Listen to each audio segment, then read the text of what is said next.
From the land of Grant University in Urbana-Champaign, Illinois, this is the closing market report. It is the 24th day of October, 2025. I'm Extension's Todd Gleason. Coming up, we'll talk about the commodity markets with Mike Zuzolo. He's a globalcomresearch.com out of Atchison, Kansas. And then we'll turn our attention to the weather. We'll be joined by Eric Snodgrass at Nutrient Solutions in Daggerville. You can stay with us for the whole of the hour here on our home station. You'll hear all of our Commodity Week program. If not, you'll hear a portion of it with our panelists, including Ellen Dearden, Naomi Bloom, and Ted Seifert. It's already up on the website, too, at willag.org, or you can search it out by name, Commodity Week, in your favorite podcast applications.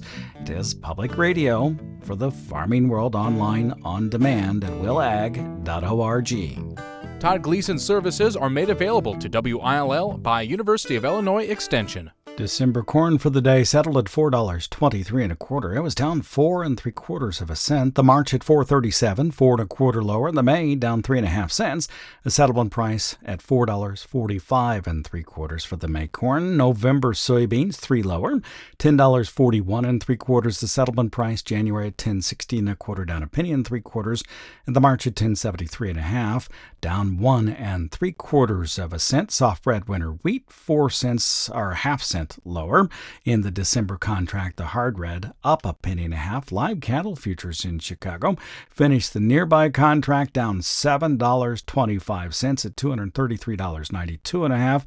Feeder cattle were down $9.25 for 100 pounds at $348.17 and a half cents. Lean hogs 12 and a half cents higher at $81.90. Mike Zuzolo, globalcomresearch.com out of Atchison, Kansas, now joins us to take up the marketplace on this Friday. Hello, Mike. Thanks for being with us again today. We appreciate that. How are things in your part of the world? Yeah, quite a few clients calling in on obviously the cattle markets and how to handle those here going into the holidays, especially with the spring calf sales, red hot right now and kind of peaking at this point, adding quite a bit of nervousness and negativity to the sale barns in the last half of this past week. Other thing I continue to hear about, Todd, is the finishing up or close to finishing up of some of the harvest data coming from Northwest Missouri, coming from South Central Illinois, all matching up with what we've been hearing for the most part of harvest. The corn yields down 10 to 20.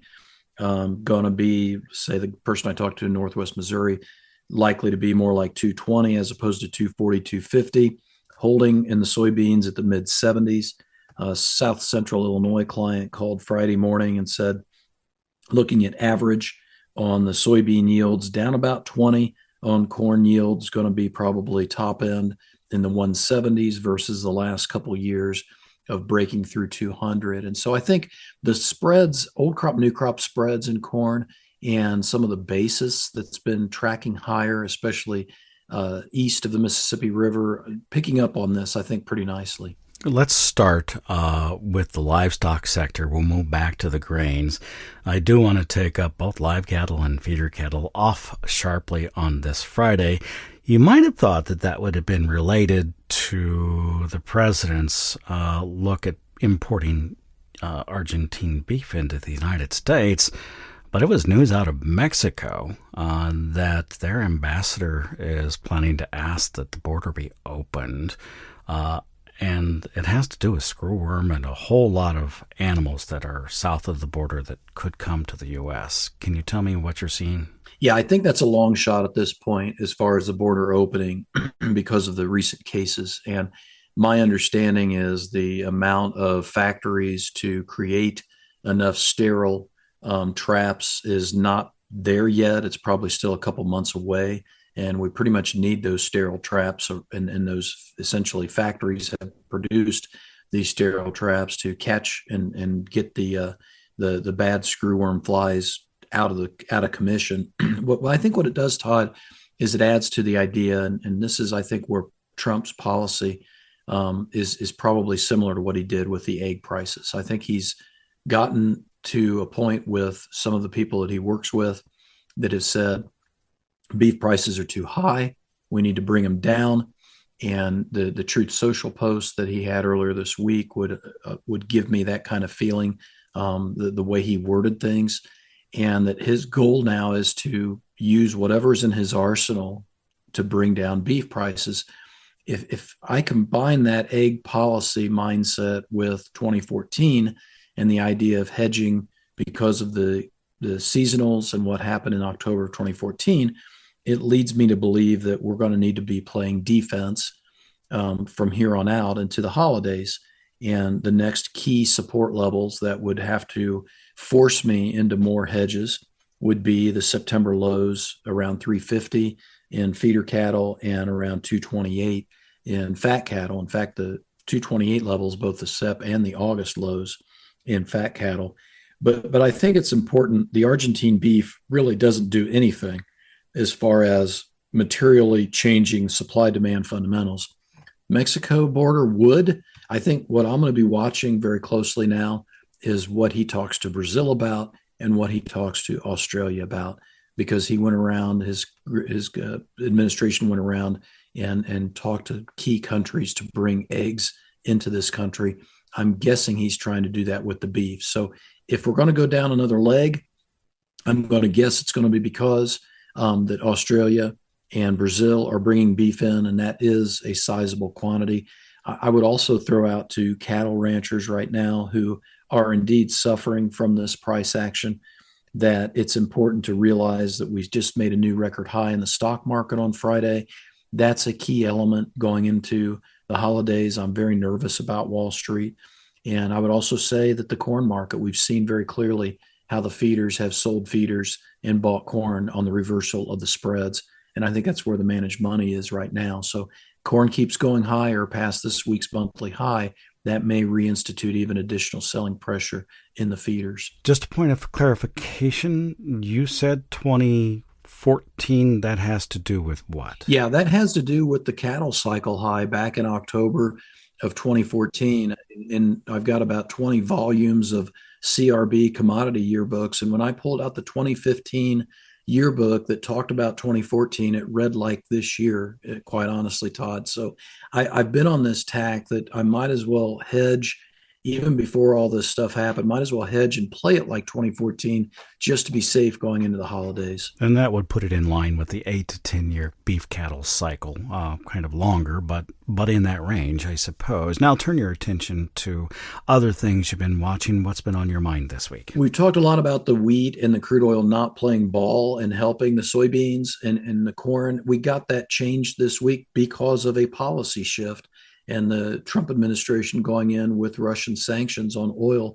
We saw the crude oil wake up, and that woke up the WTI and SRW together, I think, Todd, and I think that helped us go on higher into the later part of the trading week.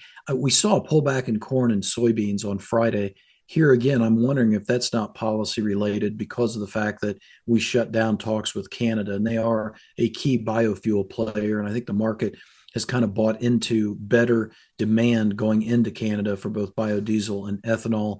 Now maybe they're thinking not as good or maybe less. So maybe pulling back some of their horns there late in the day Friday. But I think going into next week, it's really important with this move up in soybeans.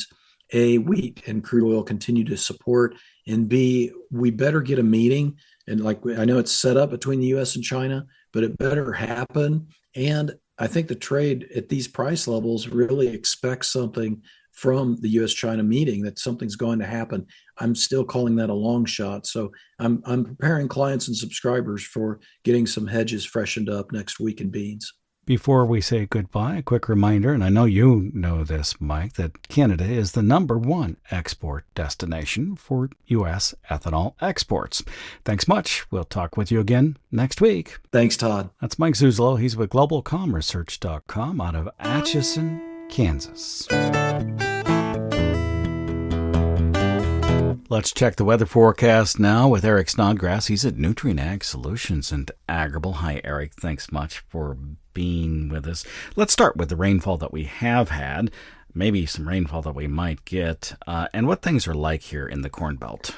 Well, I mean, Todd, I don't know about you, but last weekend, right, when it started raining on Saturday, my wife and I just sat out on our porch swing and just watched it rain and enjoyed the sound of rain hitting the roof. And it was, what was great about last weekend's rain is it lasted for a long time and it was never intense. So we got this nice, good soaking rain, and Southern Illinois got it better than we did here, and it was fantastic. Now, it's still fall. We have found ourselves back over into a drier pattern. It's not that we don't have rainfall chances coming up. In fact, there might even be chances this weekend. I think the best rains are going to be south of us, but we could get some moisture in. But the reality is that system kind of came through and threw the brakes on the rapidly developing drought. Now, our soil moisture problems down deep are not cured, right? We still have problems at subsurface levels.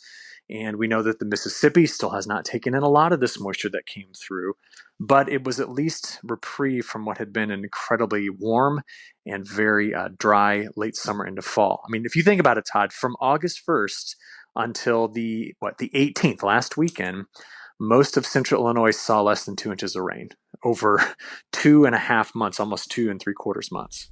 It was up early this morning, early enough, in fact, to see temperatures outside were below freezing today. Yeah. Cool weather, actually, the last couple of days, I suppose, going forward for a while, too. Yeah, we're in that typical fall time period where you get rapidly, fluctuating temperatures.